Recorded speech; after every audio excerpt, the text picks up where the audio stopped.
Hi, today we're going to tour the gardens and the Palace of Versailles, or they call it Chateau de Versailles. If you're going to visit this place, make sure you get your ticket because the lines are really long and it's really crowded. It is the second most visited place in France.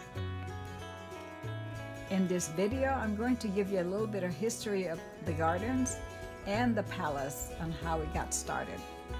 The information are from Google and Wikipedia. We will start our tour in the garden. Since the palace is crowded, there are a lot of people inside. They do not let anybody in until they let some of the people out. In 1661, Louis XIV entrusted André Le Nôtre with the creation and renovation of the gardens of Versailles. The project lasted over 40 years. Creating the gardens was a monumental task. Large amounts of soil had to be shifted to level the ground. They had to dig out the fountains and canal in places previously occupied solely by the meadows and marshes.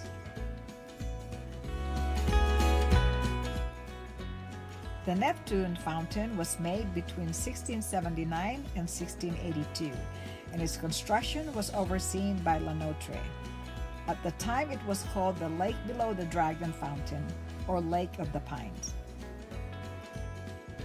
The original design consisted of marine decoration on the theme of Neptune, but the large groups planned were never built during the reign of Louis XIV. The most famous and large fountains are the Four Seasons fountains, the Fight of the Animal, Dragon fountains, Neptune, the Latonias, Apollo fountain, Mirror pool, and Nymph's bath.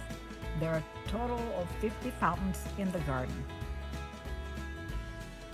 The Gardens of Versailles is situated to the west of the palace. The gardens cover some 800 hectares of land, much of which is landscape in the classic French formal garden style, perfected here by André Le Nôtre.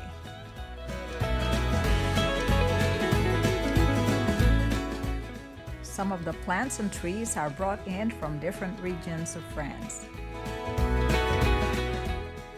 In addition to the meticulous manicured lawns, sculptures and fountains are located throughout the gardens. The fountains contribute to making the Gardens of Versailles unique. I'm trying to hurry to get to the other fountain. There are so many things to see here, and I don't want to miss this one because this is one of their huge fountain. So anyway, they're closing, but I want to take advantage this few minutes to get to that garden. And right behind me is the palace. The fountains show are scheduled every weekend from 22nd of May to 30th of June, and every day except Monday in July and August.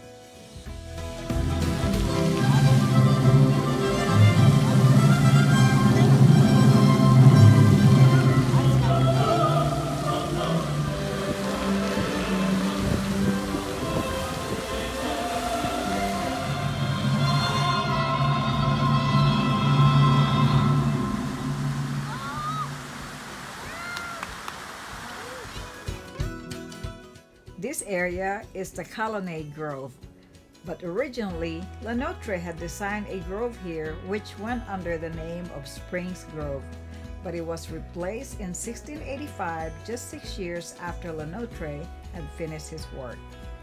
The new design was by Mansart, who decided to have 32 marble columns erected, and which gave the new design its name.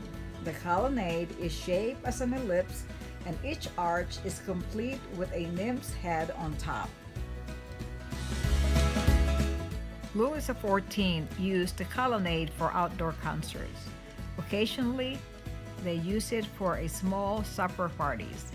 Here, the guests could eat their dinner to the soft sound of water streaming from the small basins between the columns.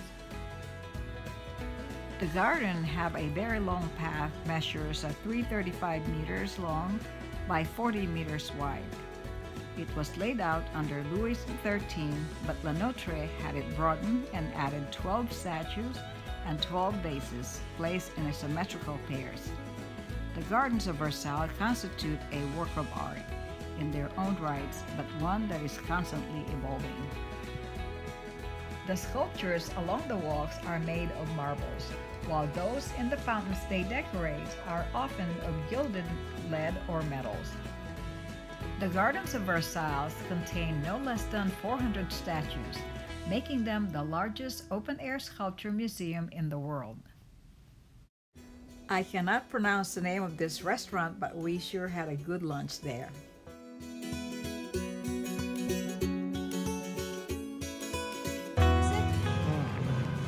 Oh, amazing just to imagine how those people lived during their time here in the palace. They wouldn't have a live orchestra all over around.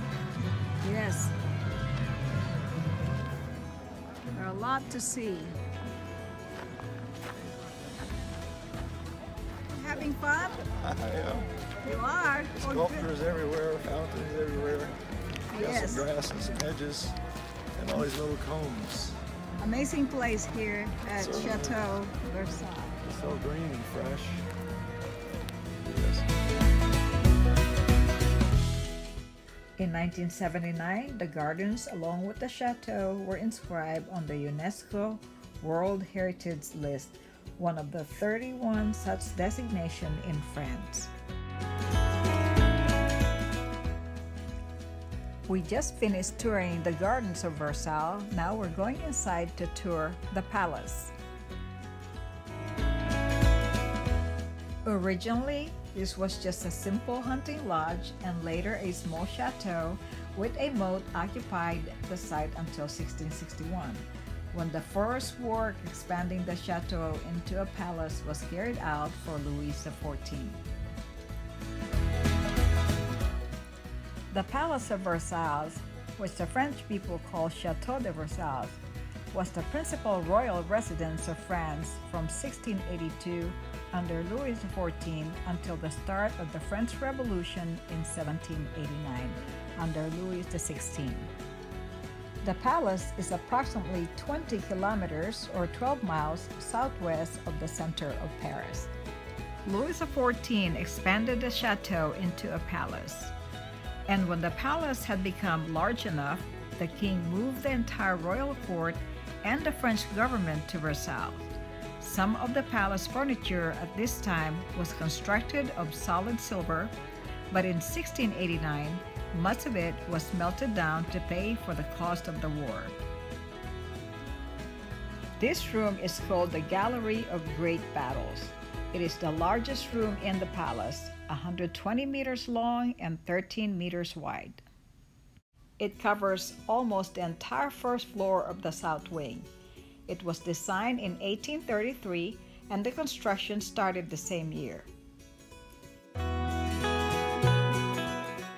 The museum was inaugurated on June 30th, 1837. The most famous room is the Hall of Battles.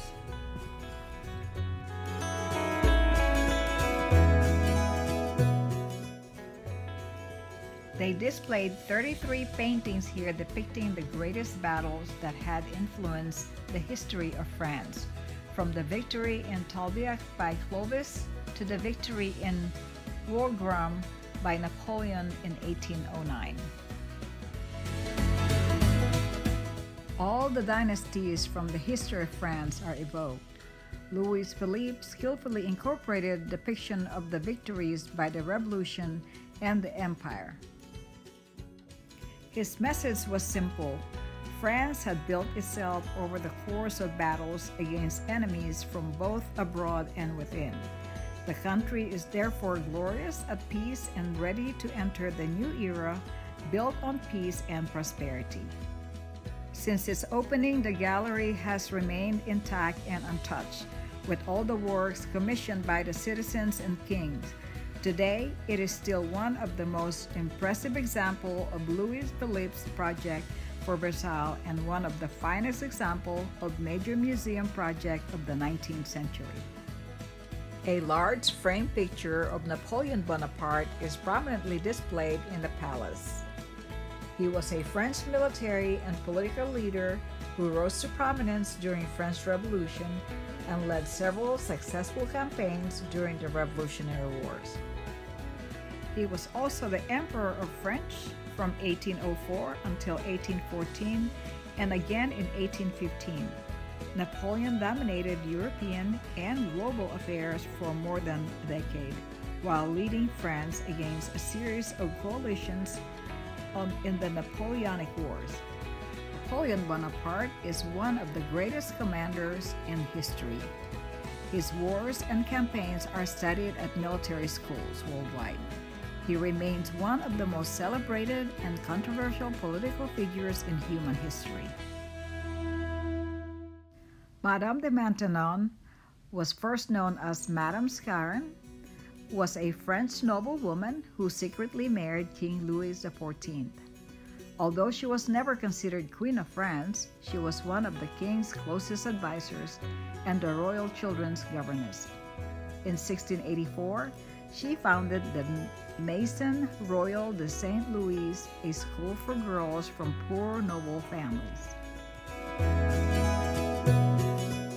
Versailles was the setting for a major political development for the first time on 11 November 1630, in an event remembered as the Day of the Dupes, the culmination of power struggle between Louis XIII's mother, Marie de Medici, and his chief minister, Cardinal Richelieu.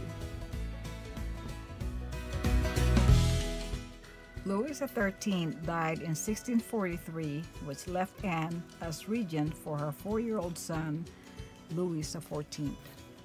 In 1651, Louis XIV made his first visit to Versailles, and a decade later made the decision to enlarge his father's chateau into a palace. This area is the king's apartment. It's a collection of suites of rooms in the Palace of Versailles that serves as the living quarters of King Louis XIV.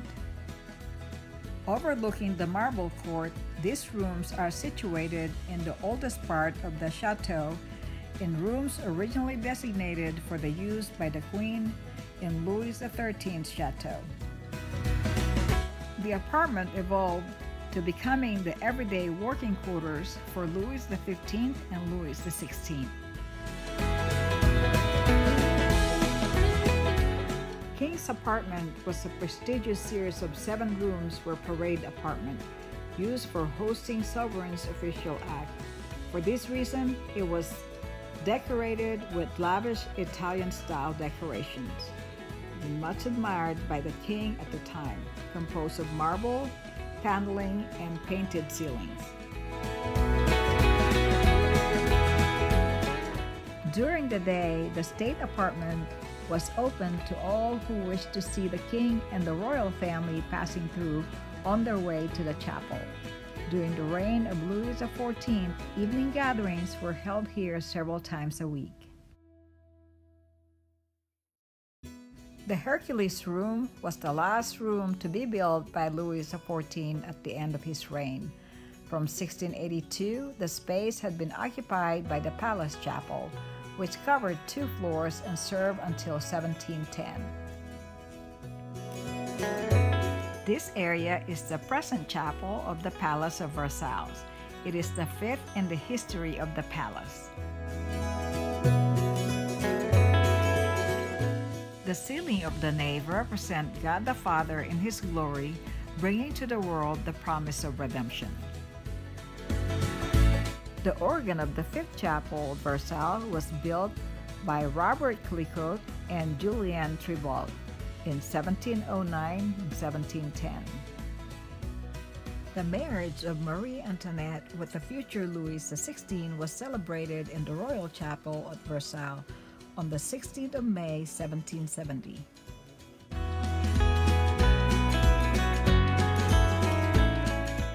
This area is the Hall of Mirrors. It is the most famous room in the palace. During the Franco-Prussian War of 1870 and 1871, The palace was occupied by the general staff of the victorious German army. Part of the chateau, including the gallery of mirrors, were turned into a military hospital. The creation of the German Empire, combining Prussia and the surrounding German states under William I, was formally proclaimed in the Hall of Mirrors on 18 January 1871. The Hall of Mirrors has been the scene of events of great historic significance, including the proclamation of the German Empire and the signing of the Treaty of Versailles on June 28, 1919. The main floor of the palace, which is above the ground floor of the new palace, contained two symmetrical sets of apartments, one for the king and the other for the queen, looking over the gardens. The two apartments were separated by a marble terrace overlooking the garden with a fountain in the center. The interior decoration of the palace was assigned to Charles Lebrun. Lebrun supervised the work of a large group of sculptors and painters called the Petite Academy, who crafted and painted the ornate walls and ceilings. In 1670 and 1680, 10 million livres worth of solid silver furniture was commissioned to design by Lebrun, including tubs for Louis XIV, orange trees, an 8-foot-high sculptured throne, and silver balustrade in the Salon of Mercury. Louis XIV died in 1715, and a young new king, Louis XV, was 5 years old, and his government were moved temporarily from Versailles to Paris under the regency of Philip II, Duke of Orleans. In 1722, when the king came of age, he moved his residence and the government back to Versailles, where it remained until the French Revolution in 1789. King Louis XV remained faithful to the original plan of his great-grandfather, and he made few changes to the exteriors of Versailles. His main contribution were the construction of the Salon of Hercules. The Queen's Chamber consists of 7 rooms, just like the King's Chamber. During the invasion of the castle by the rioters on October 6, 1789, Marie Antoinette managed to escape them by the small left door at the alcove opening on a corridor giving access to the Queen's private cabinet. During the reign of Louis XVI, he was constrained by the worsening financial situation of the kingdom from making major changes to the palace, so he primarily focused on improvements to the royal apartments. He also gave Marie Antoinette the Petit Trianon in 1774. The Queen added a collection of buildings modeled after a rural French hamlet where the Queen and her courtiers could play at being a peasant. From 1776, King Louis XVI actively supported the North American colonies, which is now United States of America, who were seeking their independence from Great Britain. In 1783, the palace was the site of the signing of 3 treaties of the Peace of Paris, in which the United Kingdom recognizes the independence of the United States. In July 14, 1789, the King and Queen learned of the storming of the Bastille in Paris while they were at the palace, and remained isolated there as the revolution in Paris spread. The growing anger in Paris led the Women's March on Versailles on 5 October 1789. A crowd of several thousand men and women protesting the high price and scarcity of bread marched from the markets of Paris to Versailles. They took weapons from the city armory, besieged the palace, and compelled the king and royal family and the members of the National Assembly to return with them to Paris the following day. As soon as the royal family departed, the palace was closed, awaiting their return. But in fact, the monarchy would never again return to Versailles. In 1792, the convention The new revolutionary government ordered the transfer of all the paintings and sculptures from the palace to the Louvre Museum. In 1793, the convention declared the abolition of the monarchy and ordered all of the royal property in the palace to be sold at auction. The auction took place between August 25, 1793 and August 11, 1794. The furnishings and art of the palace, including the furniture, mirrors, baths, and kitchen equipment, were sold in 17,000 lots. All fleur-de-lis and royal emblems on the buildings were chambered off or chiseled off. When Napoleon Bonaparte became Emperor of the French in 1804, he considered making Versailles his residence, but abandoned the idea because of the cost of the renovation. Prior to his marriage with Marie-Louise in 1810, he had the Grand Trianon restored and refurnished as its springtime residence for himself and his family, in the style of furnishing that it is seen today. In 1815, with the final downfall of Napoleon, Louis XVIII, the younger brother of Louis XVI, became king and considered returning the royal residence to Versailles, where he had been born.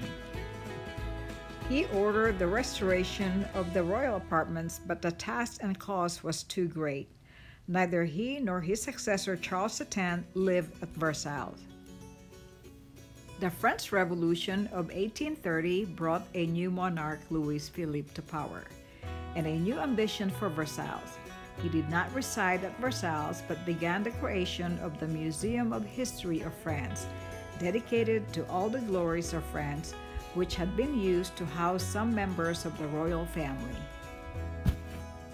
The museum project largely came to halt when Louis Philippe was overthrown in 1848, though the paintings of French heroes and great battles still remain in the south wing. Louis Philippe was the last king of France. He was forced to abdicate after the outbreak of the French Revolution of 1848. The end of the 19th and the 20th centuries saw the beginning of the restoration effort of the palace, first led by Pierre de Nolzac, poet and scholar, and the first conservator who began his work in 1892. The conservation and restoration was interrupted by 2 world wars, but has continued until the present day. The palace briefly returned to the world stage in June 1919, when the Treaty of Versailles, formally ending the First World War, was signed in the Hall of Mirrors. Between 1925 and 1928, the American philanthropist and multimillionaire John D. Rockefeller gave $2,166,000, the equivalent of about $30 million today, to restore and refurnish the palace. The palace is now a historical monument and UNESCO World Heritage Site, notable especially for the ceremonial Hall of Mirrors, the jewel-like Royal Opera and the royal apartments for the more intimate royal residence, the Grand Trianon and Petit Trianon located within the park. We hope you enjoyed touring the Palace of Versailles or Chateau De Versailles and the Gardens of Versailles through our video. If you'd like to see more of our travel video, click the thumbs up and the subscribe button below. Until next time, we wish you many happy trails in the future, and thank you for watching our video.